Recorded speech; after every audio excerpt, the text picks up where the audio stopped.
Hello everyone, I am Nikita विश्वास। तो कल की क्लास में हमने पॉन्ड कंस्ट्रक्शंस पढ़ा था कि पॉन्ड कैसे बनाते हैं, और हम पढ़ रहे थे जल की गुणवत्ता या फिर वाटर क्वालिटी के बारे में। तो उसमें हमने भौतिक गुण हमने पढ़ लिया था, और आज हम पढ़ेंगे रासायनिक गुण के बारे में। तो केमिकल फैक्टर्स में पहला आता है वाटर, पानी का पीएच। इससे पहले मैंने आपको पीएच के बारे में बताया था कि पीएच क्या होता है। हाइड्रोजन आयन को पीएच कहते हैं। और अगर हम पीएच स्केल की बात करें तो जो 7 होता है वो न्यूट्रल शो करता है, और 7 से कम पीएच स्केल में एसिडिक दिखाता है, जिसको हम 6 बोलते हैं। और 7 से ज़्यादा तो वो बेसिक नेचर का होता है या फिर अल्कलाइन अम्ल। ठीक है। तो हम जब सॉइल पीएच की बात कर रहे थे तो हमने बात किया था कि जो सॉइल का पीएच है वो 6 से 7.5 तक होता है। ठीक है। लेकिन जब हम अगर वाटर का पीएच का बात करें तो वाटर का पीएच 7 से लेके 8.5 तक हो सकता है। ठीक है। जो ये पीएच है वो बहुत ही इंपॉर्टेंट है, क्योंकि अगर वाटर का पीएच मेंटेन नहीं रहेगा तो कोई भी केमिकल रिएक्शंस नहीं होगा, और अगर केमिकल रिएक्शंस नहीं हुआ तो फिर बहुत डिकेइंग प्रोसेस, बहुत सारा प्रोसेस नहीं मिलेगा, और प्लांट को मिनरल्स भी नहीं प्रोवाइड होगा। ठीक है। उसके बाद अगला है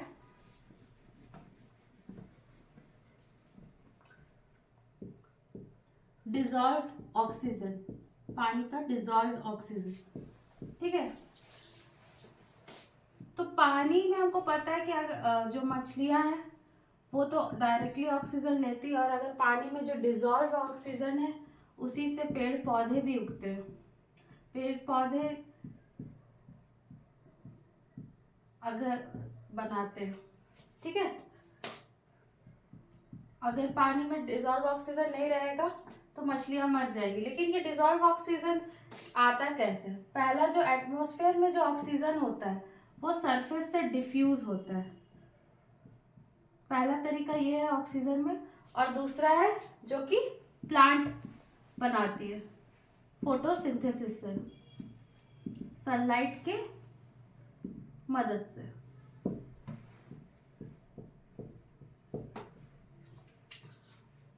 तो डिजॉल्व ऑक्सीजन का मात्रा पानी में हमेशा 5 से ppm से ज्यादा होना चाहिए। ppm क्या है? पार्ट्स पर मिलियन। ठीक है। 5 ppm से ज्यादा होना चाहिए। फिर तीसरा फैक्टर आता है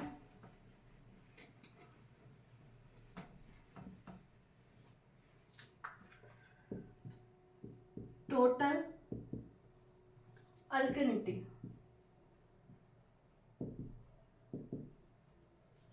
या फिर अम्लीयता। ठीक है।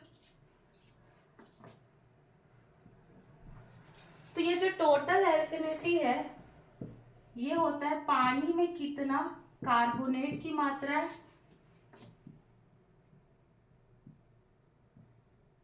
कार्बोनेट, या कितना बाइकार्बोनेट की मात्रा है। ठीक है।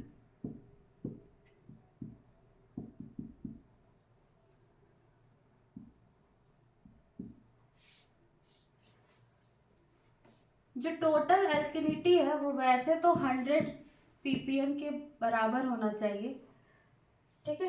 लेकिन अगर हम कार्बोनेट की बात करें तो कार्बोनेट लगभग 30 से 50 ppm होना चाहिए, और ये जो बाइकार्बोनेट है वो 50 से 250 ppm के बराबर होना चाहिए। तो अगर अल्कनिटी भी अगर मेंटेन नहीं है तो हम उसको ठीक करने के लिए लाइम का इस्तेमाल कर सकते हैं, या फिर लाइम को हिंदी में बोलते हैं चूना का इस्तेमाल कर सकते हैं। ठीक है, चूना भी बहुत प्रकार का होता है। एक होता है एग्रीकल्चरल लाइम, जो होता है कैल्शियम कार्बोनेट।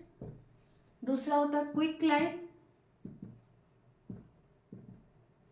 जो होता है कैल्शियम ऑक्साइड। ठीक है, तो यूजुअली जो हम पानी में इस्तेमाल करते हैं वो एग्रीकल्चरल लाइम का इस्तेमाल करते हैं, और अगर हम क्विक लाइम भी करते हैं, ठीक है, लेकिन ज़्यादा एग्रीकल्चरल लाइम इस्तेमाल करते हैं। और कितना करते हैं वो डिपेंड करता है कि कितना एल्कनिटी को हमको कम या ज़्यादा करना है, उसके हिसाब से हम यूज़ करते हैं। ठीक है,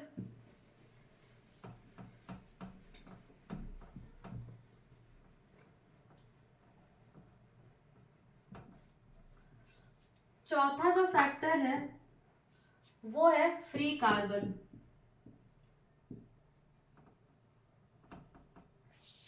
तो प्लांट, हमको पता है कि कार्बन डाइऑक्साइड, जो कार्बन है, जो प्लांट है वो CO2 ही लेता है, और फिर उसको यूज करके, उसका carbon as a substrate use करके ऑक्सीजन में कन्वर्ट करता है, ग्लूकोज और ऑक्सीजन में। ठीक है, तो पानी में अगर फ्री कार्बन कितना होना चाहिए, एटलीस्ट 3 ppm होना चाहिए। ठीक है,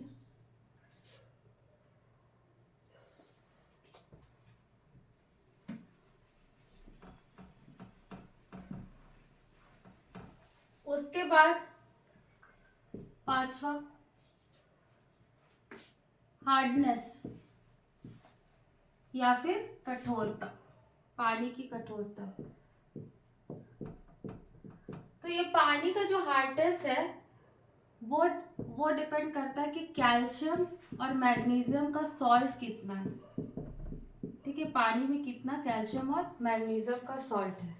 तो हार्डनेस लगभग 50 से 180 ppm के बीच में होना चाहिए। ठीक है, अगर 50 से कम हुआ तो जो प्लैंटन है, जो पलवक है, वो नहीं उगते। और अगर पानी में प्लैंटन्स नहीं रहेगा तो पानी में ऑक्सीजन की भी कमी हो जाएगी और प्लांट्स को खाना भी नहीं मिलेगा। ठीक है,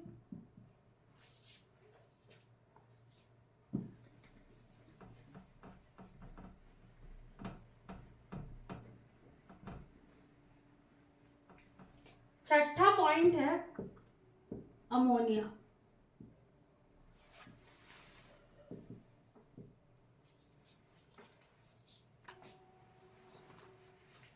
छठा है अमोनिया।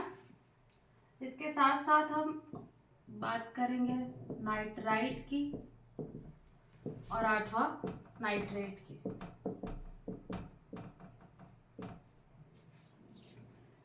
तो ये जो अमोनिया है ये पानी में आता कैसे? पहला, जो भी मछली मल त्याग करती है उसमें अमोनिया भारी मात्रा में होता है। दूसरा, जो भी मरी मछली होती है या फिर प्लांट पौधे जो भी रहते हैं वो मरते हैं, तो हमको पता है कि जो प्रोटीन है वो बना होता है अमीनो एसिड से। ठीक है, तो ये जो अमीनो एसिड डीएमिनेशन का प्रोसेस से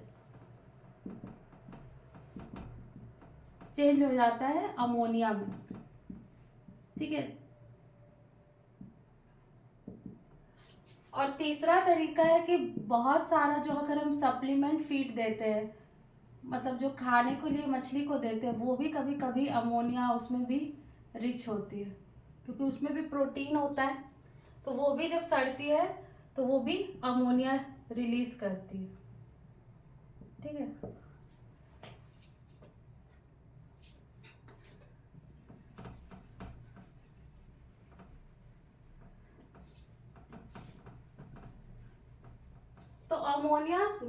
फॉर्म में रहता है, एक आयोनाइज्ड अमोनिया,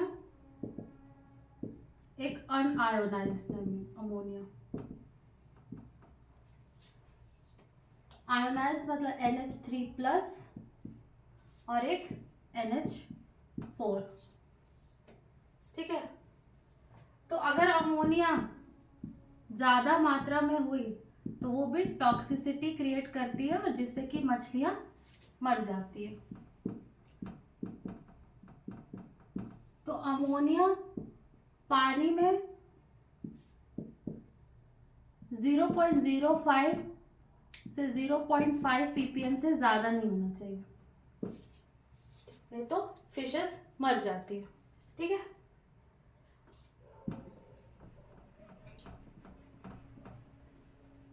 अब ये जो अमोनिया है हमने पढ़ा है नाइट्रोजन साइकिल के में, तो नाइट्रोजन साइकिल कैसे काम करता है। ये जो अमोनिया है एक बैक्टीरिया है नाइट्रोसोमोनास, उससे क्या में कन्वर्ट होता है, नाइट्राइट में। ठीक है, अब ये जो नाइट्राइट है ये भी अगर पानी में अधिक मात्रा में होगा तो क्या होगा, जो मछली है ना उसका ब्लड में का कलर चेंज हो जाएगा, क्योंकि जो हेमोग्लोबिन है वो चेंज हो जाएगा मेट हेमोग्लोबिन में।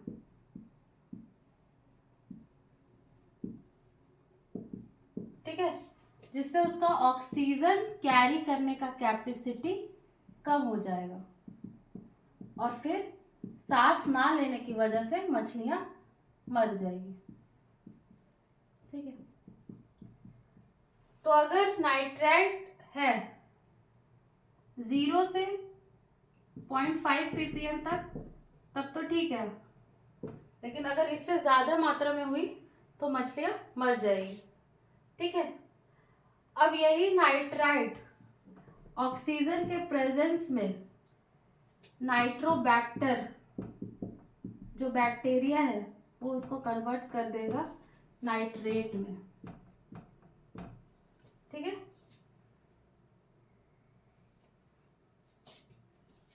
ये भी 0.05 ppm तक होना चाहिए।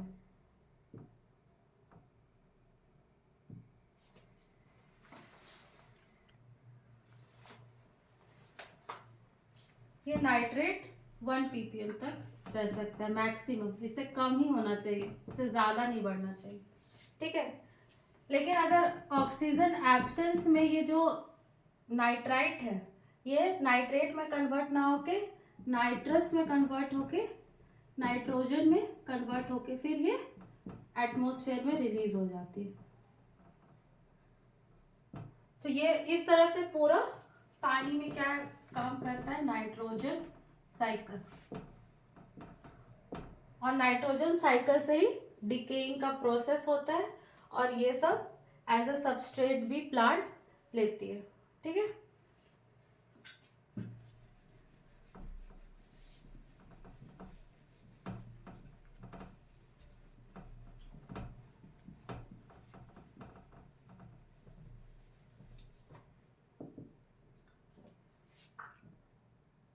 फिर आते हैं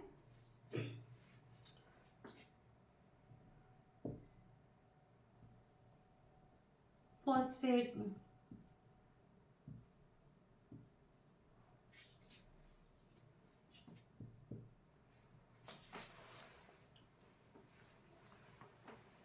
फिर फॉस्फेट की जो मात्रा होनी चाहिए वो भी 0.3 से 0.5 ppm तक होना चाहिए।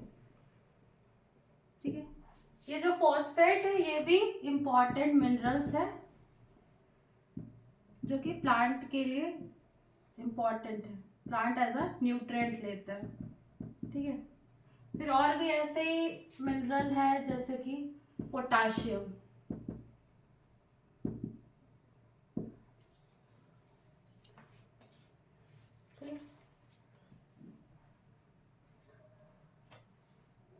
पोटाशियम भी लगभग 0.5 से 0.8 ppm तक रहना चाहिए।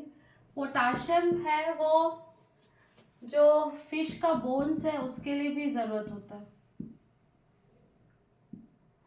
और अगर हम पूरा NPK रेशियो बोले, नाइट्रोजन का, फॉस्फोरस का और पोटाशियम का, तो उसका रेशियो कम से कम 18:8:4 के में होना चाहिए।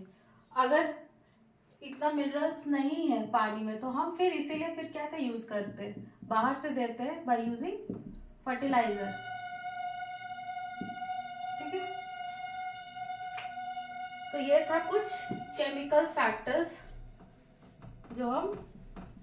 जो पानी में होना आवश्यक है, और अगर नहीं है तो हम उसको मेंटेन करने के लिए या तो बाहर से फर्टिलाइजर्स देंगे, और अगर एसिडिटी कम या ज्यादा है तो उसको रेगुलेट करने के लिए हम यूज करते हैं चूना वगैरह का। ठीक है, अब हम बात करते हैं कॉमन कार्ब का।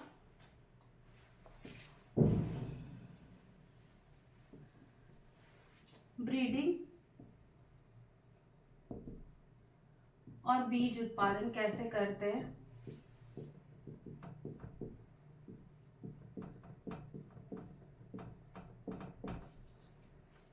तो जो कॉमन कार्ब है, आपको पता है कि दो तरीका होता है। एक तो नेचुरल वाटर बॉडी जो है, नदी वगैरह है, ठीक है, उसमें भी प्रजनन नेचुरल तरीका से होता ही है और अंडा रहता ही है। ठीक है, और एक हम आर्टिफिशियली कराते हैं पॉन्ड में खुद से।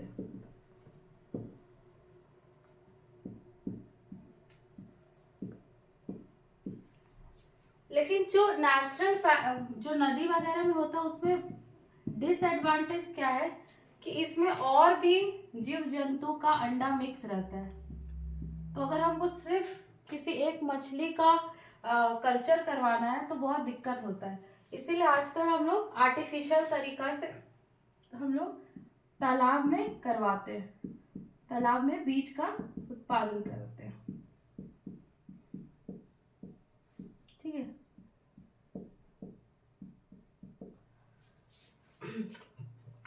तो इसके लिए हम लोग क्या करते हैं,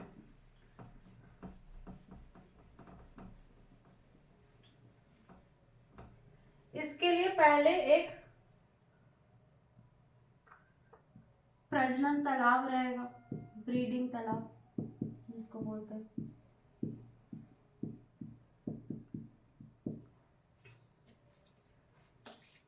कम से कम 0.2 से 0.4 हेक्टेयर तक का। ठीक है, और इसका डेप्थ लगभग 2 मीटर।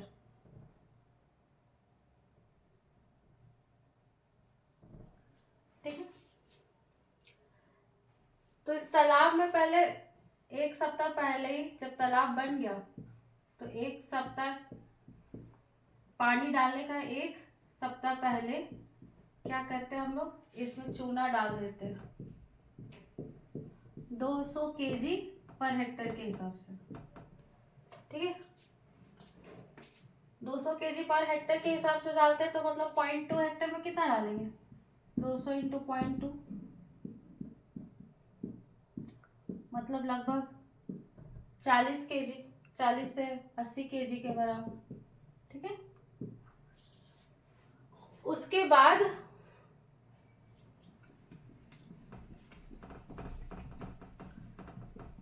हम लोग इसमें पानी भर देते हैं।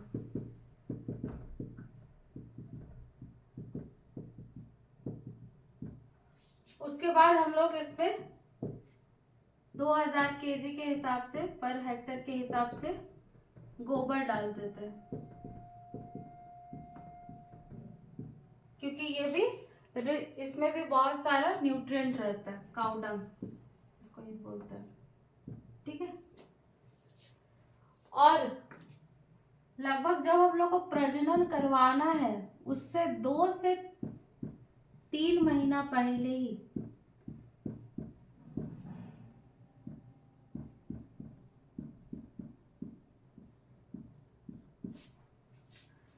हम लोग नर और मादा, मेल और फीमेल को डालते हैं, ठीक है। लेकिन सेपरेट सेपरेट, या तो आप जाली से सेपरेट कर लीजिए या तो अलग अलग पॉन्ड में कर दीजिए, जैसा सुविधा हो उसके हिसाब से, वरना वो आपस में लड़के ही मर जाएंगे, ठीक है।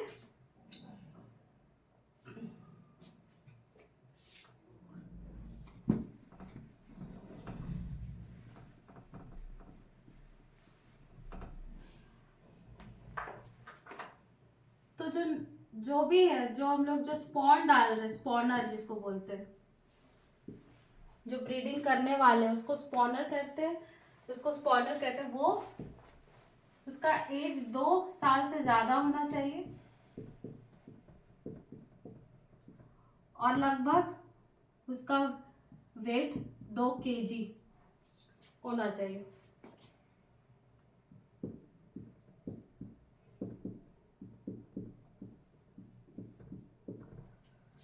फिर इसको हम लगभग 1500 से 2000 kg प्रति हेक्टेयर डाल सकते हैं।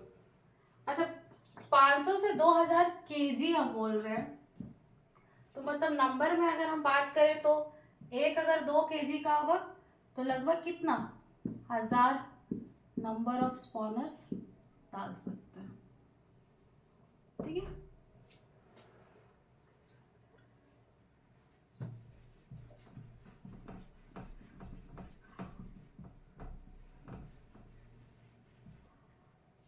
ये जो कॉमन कार्प है ना, common carp scientific name cyprinus carpio. ये इसका हम लोग अलग से क्यों पढ़ रहे हैं, क्योंकि इसका जो प्रजनन है ना, ये जो फिश है ना, ये बहुत जल्दी मैच्योर हो जाती है, 6 से 10 महीना में ही मैच्योर हो जाती है, परिपक्व हो जाती है, मैच्योर। वही अगर हम रोहू कतला का बात करें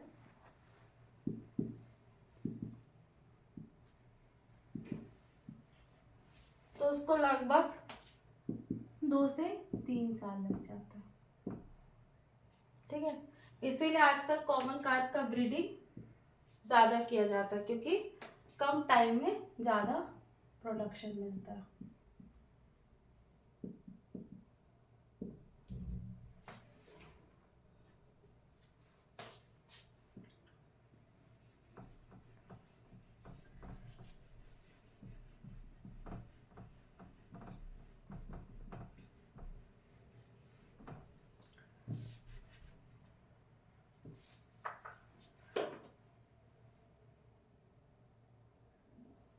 अब इसको हम खाना क्या देते हैं, मेनली हम इसको खाने में देते हैं चावल का गुड़ी, चावल जो पाउडर फॉर्म में होता है वो,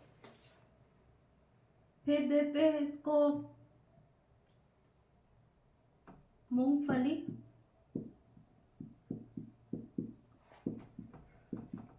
और देते हैं सरसों।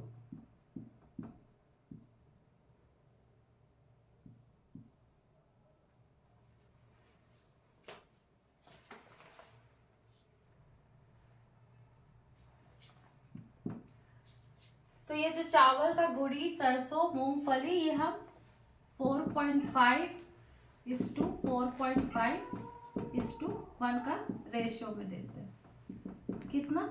फिश का बॉडी वेट का 2 से 3%, ठीक है। वही अगर ग्रास कार्प हो, क्योंकि हमको पता है कि ग्रास कार्प है वो पौधा ज्यादा खाता है, तो उसको हम बरसिम या नीपिया, ये सब ग्रास का नाम है, ये सब दे सकते हैं 40 से 50% बॉडी वेट का, ठीक है।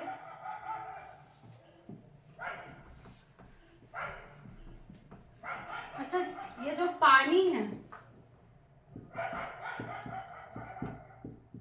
जितना भी पानी है ना, एटलीस्ट इसका 20 से 25% पानी हमको हमेशा चेंज करते रहना चाहिए, ताकि पानी गंदा ना हो।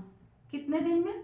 हर 15 डेज का टाइम इंटरवल में, मतलब हर 15 दिन में एक बार कम से कम 20 से 25% पानी को चेंज करते रहना चाहिए, ताकि पानी ज़्यादा गंदा ना हो। क्योंकि अगर फिर हमको पता है कि पानी गंदा होगा तो फिर क्या होगा, टर्बिडिटी बढ़ जाएगा, फिर सनलाइट नहीं आएगा, और फिर उससे क्या होगा, प्लांट ऑक्सीजन नहीं बनाएगा, O2 कम होगा और फिश मर जाएगी। ठीक है।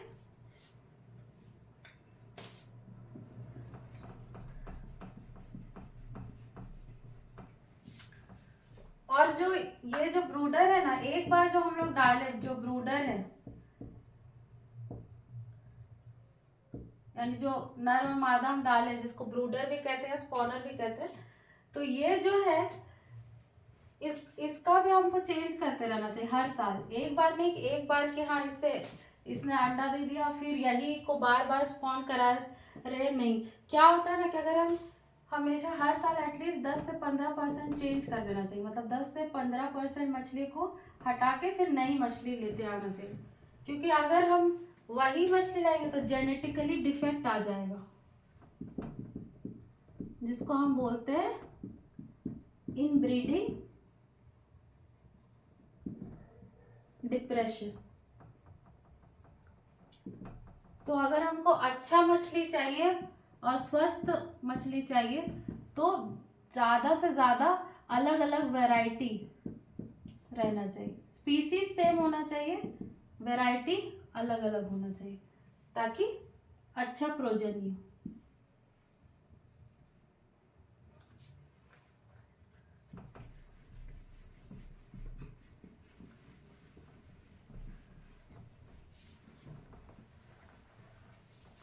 तो जो ये 2-3 महीना पहले हम लोग ये पॉन्ड में तो ले आए, जिसको हम लोग ब्रीडिंग पॉन्ड बोलिए, प्रजनन पॉन्ड बोल दिए।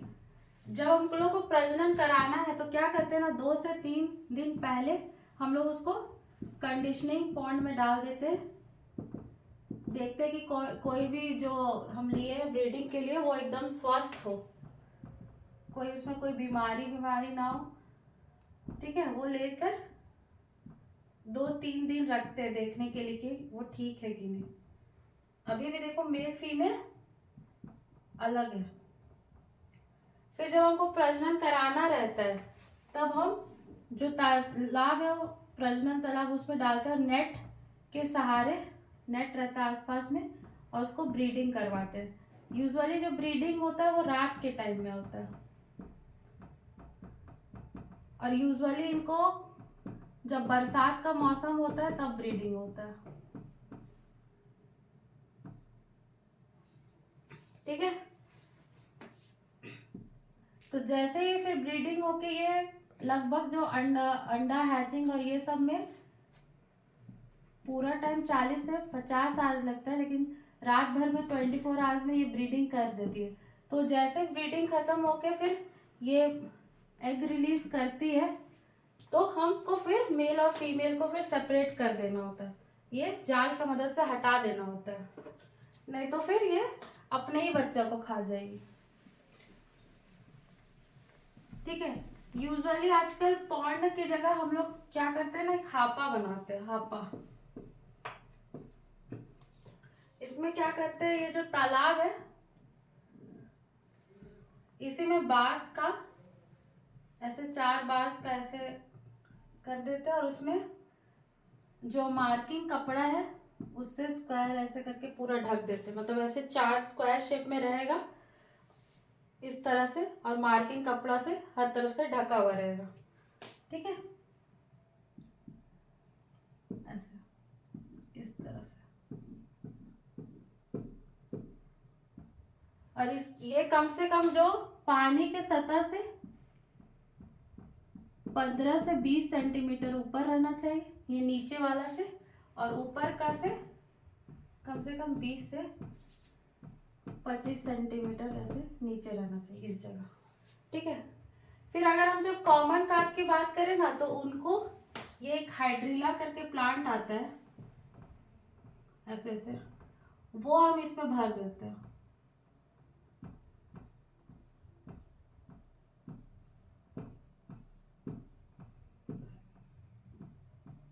ठीक है, और ये जो हापा है इसका कितना होता है, 2 × 1 × 1 मीटर। ठीक है, मतलब 2 मीटर इसका लंबाई, 1 मीटर इसका चौड़ाई और 1 मीटर इसका ऊंचा। ठीक है, ये इसका साइज होता है।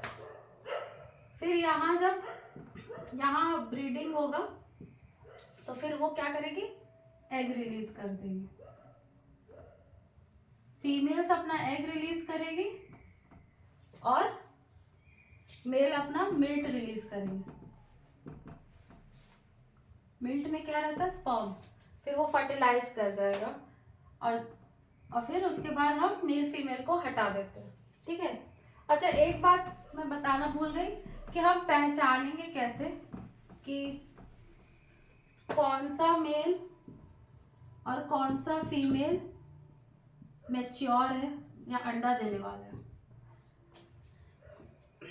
तो जो मेल है वो कंपैरेटिवली साइज में छोटा होता है और फीमेल बड़ा होता है। ठीक है, तो ये जो अभी मैं पढ़ा था कल, ये जो मछली है इसमें गल फेफड़े की जगह जो गिल्स है ना, उस जगह जो फिन होती है जिसको क्या कहते हैं, पेक्टोरल फिन।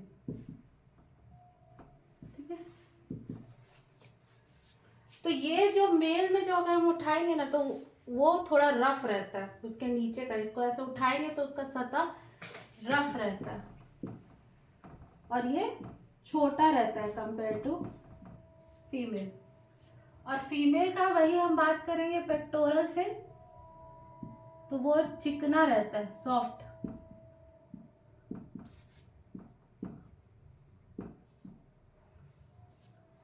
और बड़ा रहता है।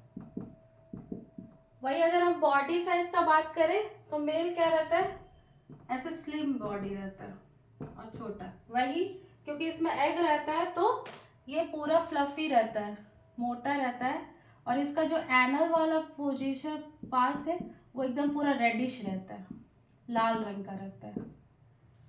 ठीक है, तो इस तरह से हम मैच्योर मेल और फीमेल को पहचान सकते हैं। और इसको हम दबाएंगे तो इसका एनल वाला पोर्शन से क्या निकलेगा, स्पर्म निकलेगा और फीमेल का क्या निकलेगा, एग। ठीक है,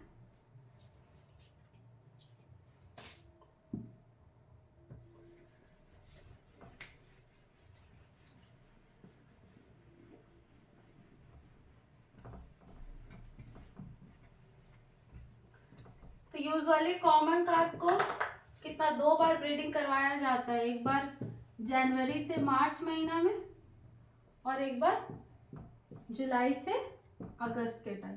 ठीक है,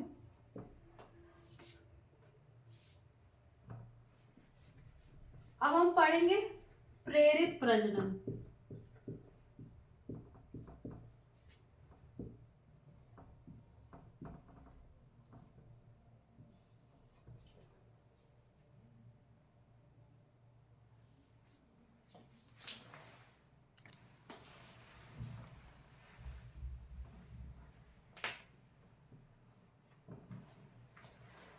अच्छा, ये जो हापा है इसमें अगर 2 से 3 हेक्टेयर का जो पॉन्ड है तो उसमें तो जो हापा का डायमेंशन कितना होगा, 2 × 1 × 1 मीटर।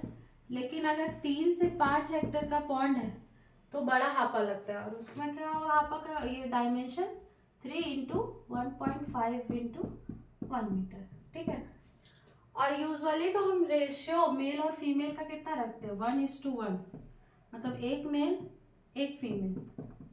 लेकिन हम देखा गया है कि प्रजनन का दर बढ़ सके, तो मतलब हो ही 100% फर्टिलाइजेशन हो, तो हम क्या करते हैं, 1 फीमेल में 2 मेल को रखते हैं। ठीक है, और ऐसे रखते हैं कि जो 1 फीमेल का जो वेट है वो लगभग 2 मेल के बराबर हो। ठीक है, ताकि फर्टिलाइजेशन का चांसेस बढ़ सके।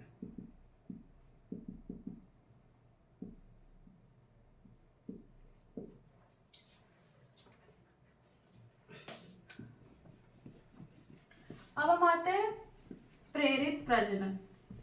अब आर्टिफिशियली हम कैसे प्रजनन कराते हैं। फिशेज में जो होता है, जो भी आउटसाइड इन्वायरमेंट होता है या वातावरण होता है, जैसे पानी का टेम्परेचर,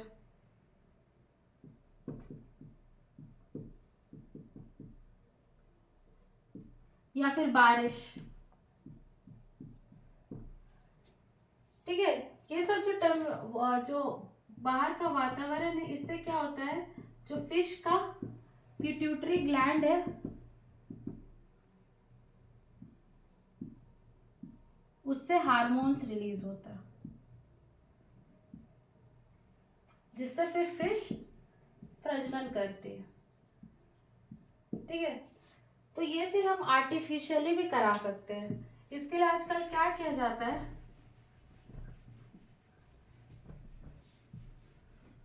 जो भी प्रेग्नेंट फिश है या फिर जिसमें अंडा है, उसका हम क्या करते हैं ना, पिट्यूटरी निकाल लेते हैं। उसका यहाँ बोन से उस फिश को पहले मार देते हैं और उसका यहाँ का मांसपेशी हटा के मस्तिष्क निकाल देते हैं, ब्रेन निकालते हैं। ब्रेन का ठीक नीचे ये पिट्यूटरी ग्लैंड रहता है, ये ब्रेन है, उसका नीचे होता है पिट्यूटरी ग्लैंड। ठीक है, इसको हम लोग फोर्सेप्स या चिमटा की मदद से फिर ये निकालते हैं। बहुत सावधानी से निकालना होता है, क्योंकि अगर ये फिर खराब हो गया, अगर ये टूट गया, डिसइंटीग्रेट हो गया, तो फिर इसका जो वायबिलिटी या इस काम कम करेगा। फिर हम इसको क्या करते हैं, ग्लैंड निकाले, इसके बाद हम इसको एब्सोल्यूट अल्कोहल में स्टोर करते हैं ताकि ये बहुत समय तक खराब ना हो। ठीक है, उसके बाद जब हमको इसको यूज करना रहता है तो फिर हम क्या करते हैं, इसको फिल्टर पेपर का मदद से सुखा देते हैं। फिल्टर पेपर में रखते हैं और सुखा देते हैं।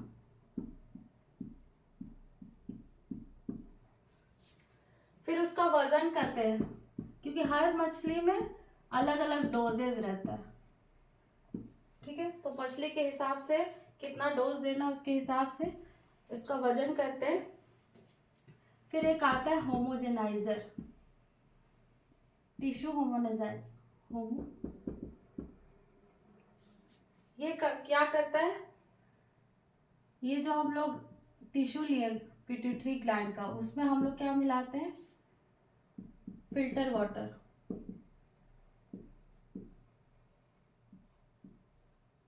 ठीक है, और उसको होमोजेनाइजर में डाल देते हैं, वो पूरा उसको मिक्स कर देते हैं।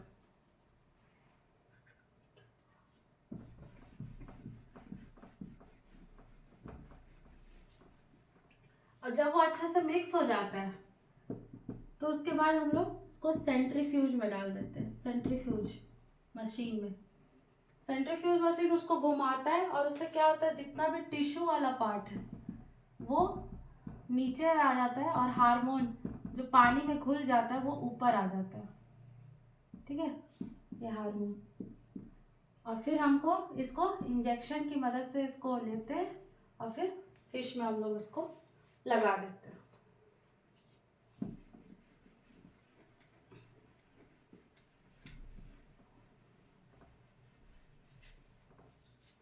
तो फिश में अगर हम लोग पिट्यूटरी वाला हार्मोन की बात करें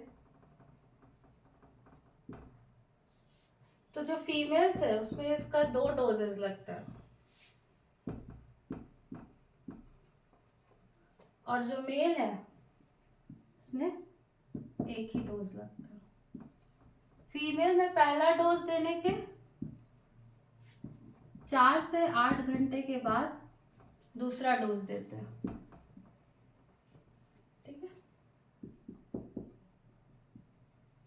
और मेल में जब फिश में दूसरा डोज दे रहे होते हैं तो मेल में उस टाइम पहला डोज देते हैं। पहला डोज 2 से 3 mg पर केजी बॉडी वेट के हिसाब से, और दूसरा 3 से 5 mg पर केजी बॉडी वेट के हिसाब से, ठीक है। और वही मेल में सिर्फ एक डोज 2 से 3 mg पर केजी के हिसाब से, ठीक है। ये जनरल डोज है। फिर अलग अलग फिश में उसका फिर हम लोग डोजेस देखेंगे। ये पिट्यूटरी का डोज इतना ही रहता है, ठीक है। फिर हम लोग पिट्यूटरी का डोज नहीं देते हैं, आजकल हम लोग डायरेक्ट हार्मोन देते हैं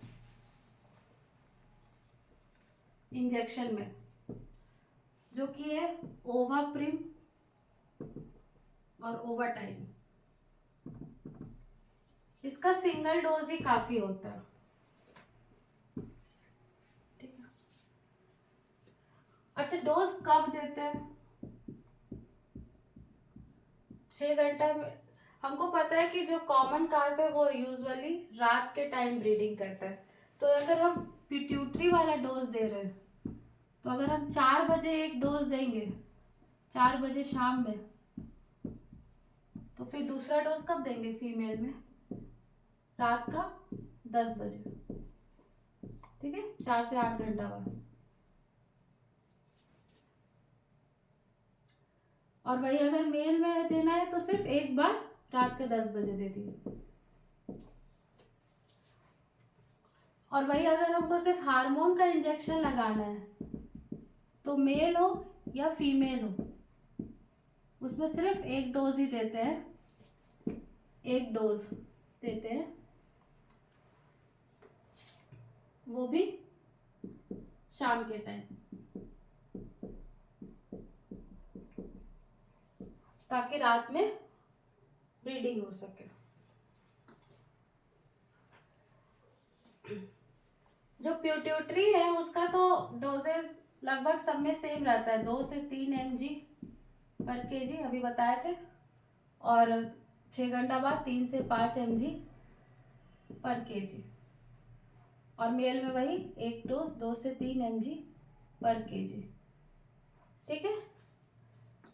और ये इंजेक्शन वाला डोज हर फिश में थोड़ा अलग अलग डोजेस रहता है, वो हम आगे बात करेंगे।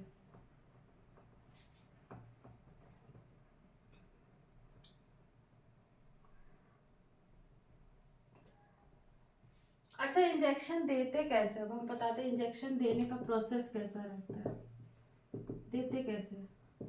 इसके लिए एक रबर टाइप का ट्यूब, ऐसे रबर वाला जो ट्यूब है उसमें हम लोग फिश को ऐसे लेटा देते हैं, ठीक है।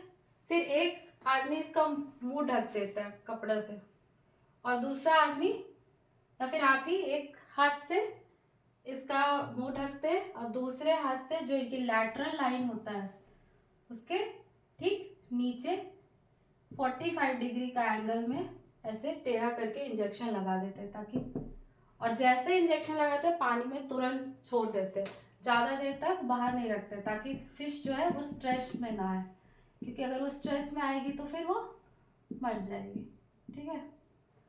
अब हम देखते हैं डिफरेंट डोजेस, ठीक है।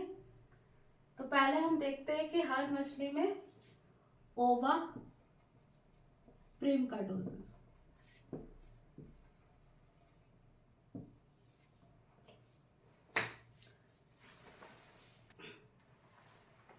तो अब हम बात करते हैं ओवा प्रिम का डोजेस या प्रयोग दर। तो यहाँ पर देखा जाता है कि जो मेल है या फिर फीमेल है, दोनों में ये हार्मोन है, तो उसका तो सिर्फ एक ही डोज लगेगा, ठीक है। तो मेल में कम लगता है, 0.10 से 0.20 ml पर केजी, चाहे वो कतला हो, रोहू हो, मृगल हो, सिल्वर कार्प हो, ग्रास कार्प हो, मतलब कार्प्स में सेम ही रहता है। तो मेल का डोज याद करने में दिक्कत नहीं होगा, 10 से 0.20 ml पर केजी, ठीक है। तो लेकिन जो फीमेल का डोज है वो थोड़ा अलग अलग है, तो इसको याद करने के लिए आप इधर मृगल से स्टार्ट कर सकते हैं कि मृगल में कितना है 0.25 से 30, रोहू में 0.30 से 0.40 और कतला में 0.40 से 0.50, ठीक है। और जो सिल्वर कार्प है उसमें 0.40 से 0.70 और जो ग्रास कार्प है उसमें 0.40 से 0.80 तक, ठीक है। ये डोजेस आपको याद ही करना पड़ेगा। फिर हम आते हैं आप दूसरा जो कि है ओवाटाइड का डोज।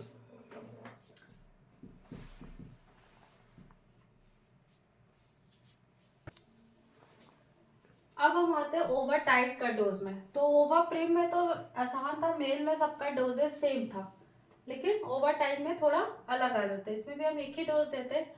तो इसको याद करने के लिए याद रखें कि जो रोहू है और जो मृगल है उसमें डोज सेम है, 0.20 से 0.40 ml पर केजी।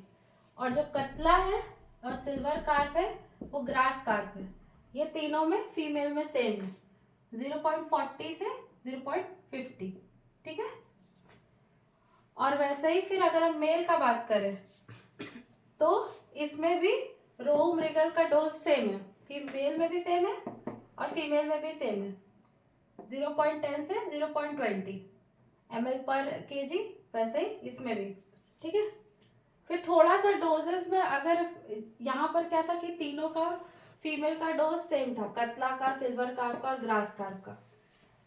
और यहाँ मेल में भी हम देखेंगे कि डोजेस लगभग सेम है, सिल्वर कार्प और ग्रास कार्प का तो सेम ही है, 0.20 से 0.25, बस कतला का थोड़ा सा ज्यादा भी कर सकते हैं 0.30 तक। तो आप ऐसे भी याद कर सकते हैं एग्जाम सब में कि लगभग ओवर टाइप का रोहू और मृगल का मेल और फीमेल का डोजेस सेम है, और कतला, सिल्वर कार्प और ग्रास कार्प का मेल और फीमेल। मतलब आप अगर सिर्फ रोहू में एक डोज याद कर लेंगे, यहाँ 2 डोज याद कर लेंगे, रोहू और मृगल का 1 डोज और एक कतला का डोज, तो आपका सब कार्प का डोजेस कवर हो जाएगा, ठीक है। स्टार्ट। अच्छा, ये जो प्रजनन तालाब था इसमें जब अंडा फर्टिलाइज हो जाता है तो हम क्या करते हैं, हमने अभी बताया था कि जो मेल और फीमेल है उसको हम सेपरेट करके रख देते हैं, और फिर हम लोग उसको कुछ उसमें कुछ बीमारी ना हो इसलिए लाल दवा उसको दे देते हैं, KMNO4 का 2-3 ड्रॉप देके अलग से रख देते हैं, ठीक है। अब यहाँ पर जो प्रजनन तालाब है उसमें क्या बचा है, सिर्फ अभी अंडा है।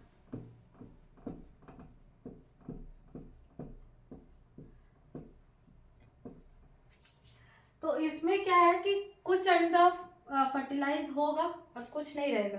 तो जो फर्टिलाइज रहेगा वो पूरा मोती की जैसा दिखेगा, ट्रांसपेरेंट या पारदर्शी, और जो नहीं फर्टिलाइज होगा वो क्या होगा, वो पूरा ओपेक रहेगा और वो फिर बाद में सड़ जाएगा।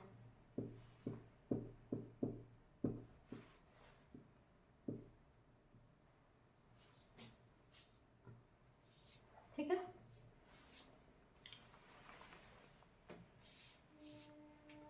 क्या होता है जब ये अंडा है, ये अभी बहुत सॉफ्ट रहता है, इसको अभी हैच नहीं किया, हैच करने से पहले मतलब टूटने से पहले क्या हम करते कि अभी तो ये बहुत सॉफ्ट है तो इसको हम लोग 4 घंटा लगभग छोड़ देंगे ताकि ये जो है थोड़ा सख्त हो जाए, मतलब हार्ड हो जाए। उसके बाद ये अंडा वाटर एब्जॉर्ब करेगा, पानी, और ये थोड़ा बड़ा हो जाएगा, थोड़ा टाइट हो जाएगा, सख्त हो जाएगा। उसके बाद हम लोग प्लास्टिक मग का सहायता से ये अंडा को हम लोग अब कहाँ ट्रांसफर कर देंगे, हैचिंग हापा में,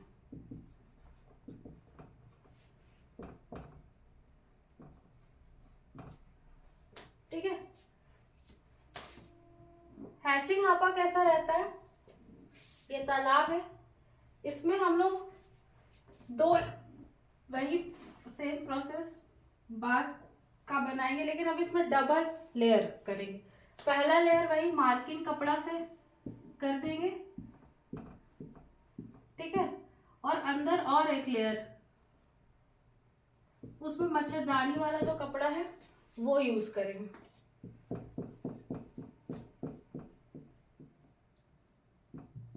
ठीक है, फिर इसमें हम लोग अभी अंडा रख दिए। कितना अंडा लगभग रख सकते हैं? कम से कम 50,000 से 75,000 तक। अब क्या होगा कि कम से कम 14 से 18 घंटा के बाद ये अंडा फूटेगा, हैच करेगा।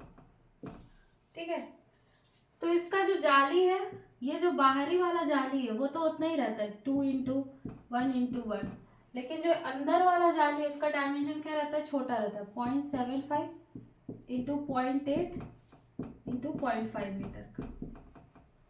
लंबाई 0.75, चौड़ाई 0.8 और ऊंचा 0.5। ठीक है, इसका जाली, इसमें क्या होता है, ये जो अंडा फूट के सिर्फ जो स्पॉन है, जीरा, वो बाहर निकल जाता है और जो अंडा का छिलका है वो यही रह जाता है और वो इधर आ जाता है। उसके बाद हम लोग इसको, ये जाली को हटा के साफ कर सकते हैं और इस तरह से हैचिंग हापा में स्पॉन्स आ जाते हैं। उसके बाद फिर हम लोग इसको ट्रांसफर कर सकते हैं वही रियरिंग पॉन्ड में, और जैसा फिर बताए थे रियरिंग पॉन्ड से फिर वही टेबल साइज तक करके नर्सरी पॉन्ड में, फिर रियरिंग पॉन्ड में और फाइनली बड़े वाले पॉन्ड में करके इसका करते हैं। ठीक है, तो हम लोग पढ़ लिए कि कैसे कॉमन कार्प का प्रजनन हम लोग कराते हैं तालाब में हापा की मदद से। एक और भी तरीका होता है जिसमें हम लोग हापा यूज नहीं करते, हम लोग उसको बोलते हैं हैचरी। हैचरी या तो सीमेंट का या तो फाइबर ग्लास का पॉन्ड के जैसे ही स्ट्रक्चर बना हुआ रहता है, जिसमें कंट्रोल्ड कंडीशन में हम लोग सब कराते हैं प्रजनन या ब्रीडिंग। ठीक है, जो अभी सबसे फेमस है वो है, जो चल रहा है अभी, वो है चाइनीज हैचरी।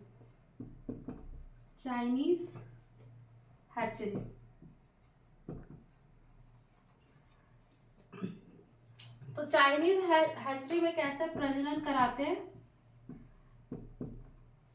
ये सब हम लोग नेक्स्ट क्लास में पढ़ेंगे। तो आज का क्लास यही खत्म करते हैं। Till then bye bye.